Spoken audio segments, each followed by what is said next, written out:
We're a little over a week into camp, and I think that we've made some improvement. We've made some decisions. In some positions, we haven't made a lot of decisions in most of them, but we've made a decision on who the backup quarterback is. And if you got the depth chart, you know who that is. Nick Bowden is going to be the backup quarterback. So now that we're eliminating some of the reps from all the other quarterbacks, Quinn Kaler will get 2/3 of the reps, and Nick will get the other third, unless we, in a scrimmage or something, we go to 3 teams. And then if we go to 3 teams, Chase Favreau, or probably Chase Favreau will get him. Sometimes we just go freshman, though, in that last group, so then it would be only one of the freshman quarterbacks. I'm ready for questions.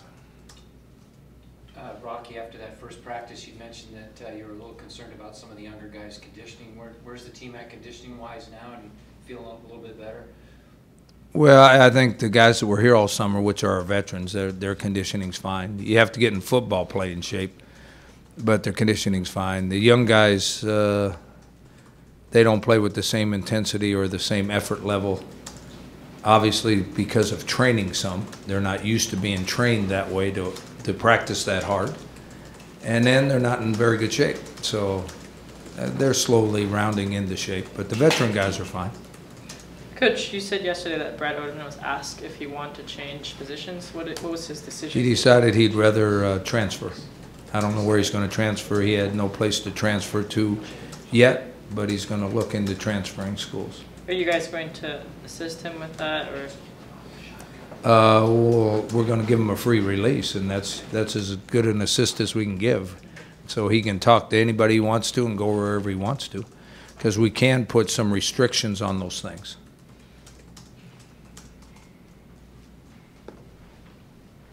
Sam Meredith, he was out last week because of his family issue. Is he back, and is he practicing with the team?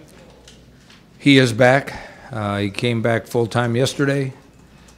The team is into our 2-a-day mode, where you can practice twice. Then the next day you can only practice once, and then you can go back to 2-a-days. He can't do that. They have orientation rule where even if he comes late to camp, the first 2 days he's only in helmets. The next 2 days he's in helmets and shoulder pads. And the 5th days he's in full pads, and he can only go 1 practice a day. So today Sam will go his first day in shoulder pads and helmets. Tomorrow we have 2-a-days, so he can only practice in one of those 2 practices. And the next day we don't have 2-a-days, so he'll be done with his orientation by the end of the week, and then he can go 2-a-days with everybody else. So will he be in the scrimmage this Saturday, you think? I think he'll be in the scrimmage, yes. Yeah. Can you talk about that, Rocky, the Fan Fest, and inviting everybody in to see where you guys are at right now? Well, it's as interesting to us as coaches as it is to hopefully the fans. That's our first time where we get to practice in the stadium. It's the first time we actually don't put our team in situations. I mean, now we do situations with special teams, but it's the first time they really play football, where they run down the field, and if they score, they score. If they don't score, we punt, and the other team comes in, and we play it as close to a football game as we can play it. But we give a lot more guys chances in that. So I think for the fans, they'll get to see a little bit of the guys that we know can play, and they'll get to see some of the guys that are going to be our stars later on as they grow older. Coach, I noticed you listed Zach Dilley as your starter at center, and Jordan Smith has dropped down. I mean, how significant is that? I think that's pretty significant. Zach Dilley's the starter, and Jordan Smith was the starter last year, so that means we've improved at that position. Did Dilley do enough to impress you guys and win the job, or did Jordan just not perform as well as he Any change you see on this depth chart is because of someone performing better in practice than the guy that's behind him. So everybody that moved up on this chart earned it by their play. And not necessarily the guy they beat out or right now has beat out. Not necessarily did that guy play badly. It's just the other guy played better. Now, in every position but quarterback, the competition's still on. It's still on till the week before our first game. So you might see 14 different depth charts between now and game time. Coach, in your pre-camp press conference, you mentioned safeties as a concern because of their inexperience. Is that still as much of a concern for you after about a week and a half of practice, or have they impressed you? I like that question because it's more of a concern now than it was a week ago. Not because they haven't improved and not because they're not trying hard.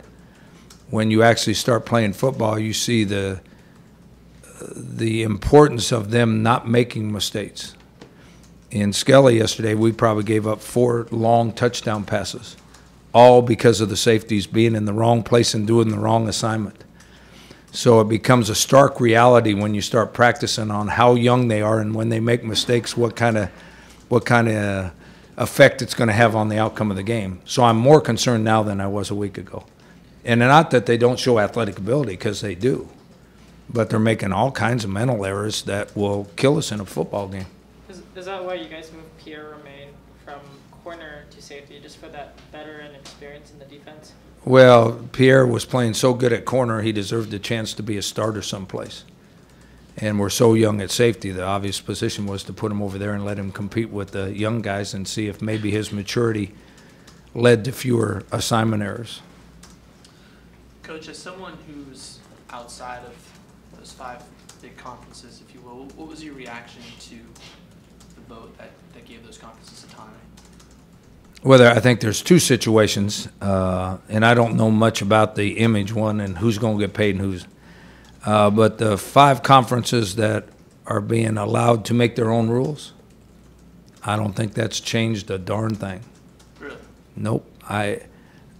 If you've looked at the resources those teams and those schools have had over the last 20 years as compared to the teams in not the Power 5 conferences, the non-Power 5 conferences, if you've looked at the advantages they have already had for the last 20 years, this is no more of an advantage.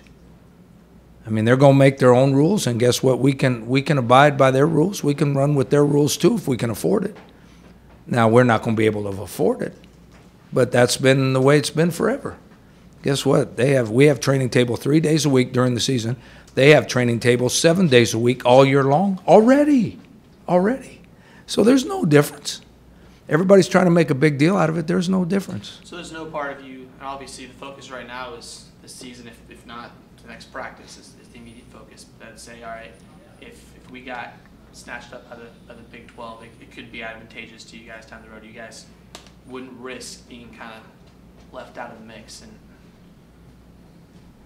Well, I don't. If you're asking, do I think that the conference affiliations are solid and they're going to stay like that forever? I don't think so. I think that we're going to be in for in the next year or two, we're going to have an 8-team playoff instead of a 4-team playoff, and some of those leagues are going to expand. And anybody that has TV value to those conferences is going to have a chance to join those conferences. I say that we have TV value because of the size of San Diego and the TV sets in San Diego. I don't think left behind is the right word. I don't think it's changed one little bit. What we're being left behind right now is a 14 playoff gives somebody in our league no chance at all of being in. You make it 8 or 16 teams, and we have a team that goes undefeated, they're getting in. And if they get in, who knows? I remember a team in our league beat Alabama in the Sugar Bowl. I remember a team from our league beat Oklahoma in the Fiesta Bowl. I remember a team in our league that beat Wisconsin in the Rose Bowl. So all they got to do is let us in. And if you get in, and an 18 playoff is going to let one of us in. And if you get in, guess what? They don't want it. They don't want it because we might have a good enough team to beat them. right. And they don't want that to happen. One more question on it, I promise. Okay. From my point of view, and it seems like you're refuting this is a very important season for San Diego State, because if these power conferences can make their own rules and suddenly maybe they can offer a kid more within their scholarship, they can pay for movies or stuff like that, it might attract recruits that otherwise would come here. And part of me is thinking, well, maybe be very beneficial for you guys to move up to that conference where you guys would have that. I'm not saying it wouldn't be beneficial for this whole athletic department, not just football and not just basketball. It would be beneficial for this whole athletic department if we had more resources. And because they can pay for a movie and we can't, it's not going to change one bit of who we can recruit and who we can't recruit. Guess what? They already offer them more than we can give them. All you got to do is go online and look at the facilities at Oregon. I mean, just look at the difference. Look at the difference in facilities because of the money they've got. That's been going on for the last 10 or 15 years. Everybody's trying to make a big deal out of it. Nothing has changed other than, you know, we want to be included in the playoff system because if we get one of those great teams that have great momentum going and we beat them, guess what? Now they're going to have to include us. But right now they don't let us in because there's only 4 teams, and I promise you, we're going to have an undefeated team we're not getting in. If you had to take an educated guess, how long do you think it's going to be before they expand it past these 4 teams? Educated guess. 2-3 years. Because they will realize the value financially of what that playoff system is going to bring in. I mean, in my opinion, it's a gold mine. And the more teams you let in, guess what? The more money they make. Coach, since we're talking about this, I know one concern is the Power 5 teams will stop scheduling against non-Power 5 teams. I know you guys have scheduled out Pac-10. That's not even a possibility. Good. Now, if you want the truth, I think our leagues should not play them. And why is that, Coach? Number one, they're always going to schedule us because they have the advantage. 9 out of 10 times they have the advantage. They play at home, and they are the favorites, and they should beat us. Okay? Their whole idea with their preseason scheduling is to end 4-0 or 3-1. That's their idea. So if they can get 4 teams on their schedule that they can beat, they start the season 4-0 without winning 1 league game. And all they have to do is win 2 league games so they can go 2-6 the rest of the year, and they're in a bowl game. Okay? So they're always going to schedule us. Do we want to be included right away? We shouldn't play them. Okay? So now they have to play all of each other preseason. Now they end up preseason 1-3, 2-2, 0-4. That's really a bad thing to happen to some of those schools. Right? They lose a lot of status then. So they're always going to schedule us. I think we could cause a whole big problem if we wouldn't schedule them. But we need the resources, so we schedule them for the money.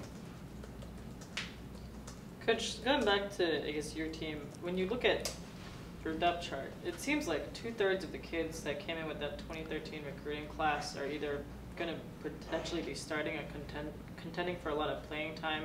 When you look at that class now, would you say that was one of the most talented classes that you've had here? You've done more research than I have. Once they get here, I don't remember what recruiting class they were in. I mean, you have I just guys remember. Like Munson, Billy Vaughn, Malik Smith. Let's see. Before we anoint them as a great recruiting class, let's see how they play first. Just because they're starting for us doesn't mean they're good players. Coach, on Saturday, should we expect Quinn and Nick to just be like the full-time guys, or are you going to have some kind of rotation? Quinn and Nick will, in the scrimmage Saturday, will do most of the, and we will not hit quarterbacks, but they will do most of the play. But we always schedule a time at the end of the scrimmage to let the young guys play. So then you'll see the other quarterbacks play in the last 10, 15 minutes of the scrimmage. You'll get to see the freshmen play. Would Jake Rodriguez be the one? What's that? Would Jake Rodriguez be No, he wouldn't play at all. No. In fact, we're going to bring him to camp starting today since Brad Odeman left. What's the biggest growth you've seen in Quinn in the last year or so? Oh, he understands. He feels much more comfortable in the offense now, and he understands the offense a lot better than he did when he started last year, and even better than he did by the end of last year. So that's the biggest improvement. Now, his arm is almost back to normal. I think he was really, really rusty when we started camp, And the last 2 practices, he's done some things mostly better than he did last year, so he's back. But the first couple practices, I thought he looked really rusty. So you would say he's no longer behind after missing spring camp? No, I think he's ahead. I think he's ahead. Now, he might be further ahead if he went through spring practice. I don't know. But he's far and above ahead where he was at the end of last year. Coach, you were less than ecstatic a few times after practice last week when we got to talk to you. Now that you guys have been in pads, getting back into football shape a little bit more, do you feel like the intensity level, the execution is finally picking up now to kind of match where you want it to be? Well, I think the intensity level is picked way up. The execution level, I think that's still a work in progress. But the intensity level was really, really good last night. Maybe even a little too good, because it wasn't supposed to be live, but it was as close to live without being live as you can get. And a few of them got upset with each other. Coach, what's holding the execution back? Is it just knowledge of the playbook? I think we've had 10 practices. It's just we haven't practiced enough. And we're working 3 deep, too. So there's a lot of time the third teamers are in there. And if you put a third teamer in, I mean, even if you put them in with the first team, something goes wrong. Because a lot of the third teamers that we're trying to train to become better football players do an assignment wrong. I mean, if you put a third teamer in the offensive line and he blocks the wrong guy, all of a sudden the quarterback's got a guy in his face. So the execution is we're using a lot of different players right now. We haven't narrowed it down just the first and second group.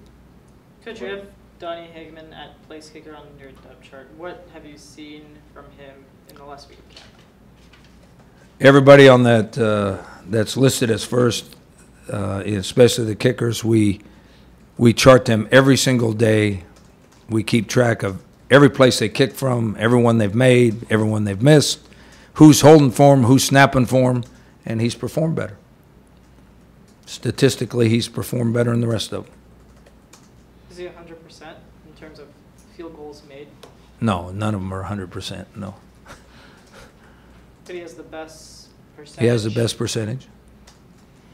And in that kickoff, you have Marcus and Eric back there. Now kickoff's a little different because we haven't. I mean, they've kicked off with the kickoff team, but we haven't actually checked who kicks it the farthest and keeps it in the air the longest yet. At returners, though? Oh, returners, yes. That's the way it is right now. Could change by game time. Marcus. Yeah, I mean, if it's listed on there, that's who we. If we played tomorrow, that's who would do it. Stan Sudbury, what's his injury? He's still out with a concussion. There's no telling. They said he's slowly improving, so there's no timetable when he'll be back. We got 3 of them out with concussions, and the other 2 are a day or 2 away from coming back to practice. Sudbury, they haven't said that. Who are the other 2 out with? McCutcheon and I forget. Do you know Jamie? It's not Gabbard, is it? No. Bad memory, huh?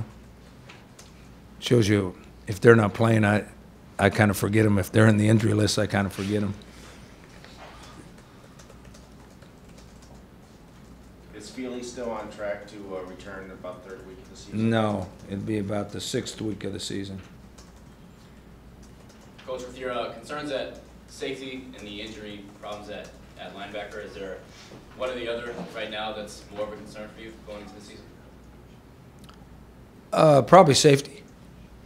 I think most of our, I think Josh Gabbard will be back for the first game. Largent will be back for the first game.